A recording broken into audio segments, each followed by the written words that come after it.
મહારાષ્ટ્રના કૃષિ મંત્રી માણિકરાવ કોકાટે ફરી એકવાર વિવાદમાં ફસાયા છે। વિધાનસભા સત્ર દરમિયાન તેમના મોબાઈલમાં તેઓ રમત રમતા જોવામાં આવ્યા હોવાનો આરોપ રાષ્ટ્રવાદી કોંગ્રેસના ધારાસભ્ય રોહિત પવારે લગાવ્યો છે। કોકાટેનો રમત રમતો વિડીયો વાયરલ થયો છે, ત્યારે ચાલુ વિધાનસભામાં સટ્ટો જુગાર રમવાના આરોપોમાં ઘેરાયેલા મહારાષ્ટ્રના કૃષિ મંત્રી માણિકરાવ કોકાટેએ આ ઘટના અંગે મોટું નિવેદન આપ્યું છે।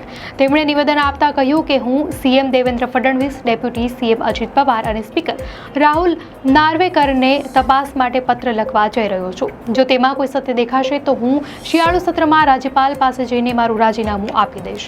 આ વિવાદ બાદ વિપક્ષના તમામ મોરચાઓએ મંત્રીને તાત્કાલિક માફી માંગે તેવી માંગ કરી છે।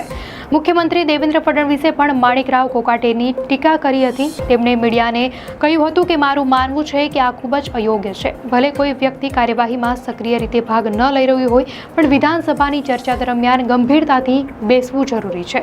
ફડણવીસે કહ્યું કે ક્યારેક અખબાર વાંચતી વખતે આવી પરિસ્થિતિઓ ઊભી થઈ શકે છે, પરંતુ કોઈને રમતા દેખાડવાનો વિડીયો બિલકુલ અસ્વીકાર્ય છે। મહત્વનું છે કે આ અંગે માણિકરાવ કોકાટે સ્પષ્ટતા કરી છે કે તેઓ આ રમત નહોતા રમી રહ્યા, પરંતુ જે કંઈ થયું તે ગરિમાપૂર્ણ નથી। દર્શક મિત્રો, આપને શું લાગે છે? શું સાચું છે અને શું ખોટું? અમને કોમેન્ટમાં ચોક્કસથી જણાવશો।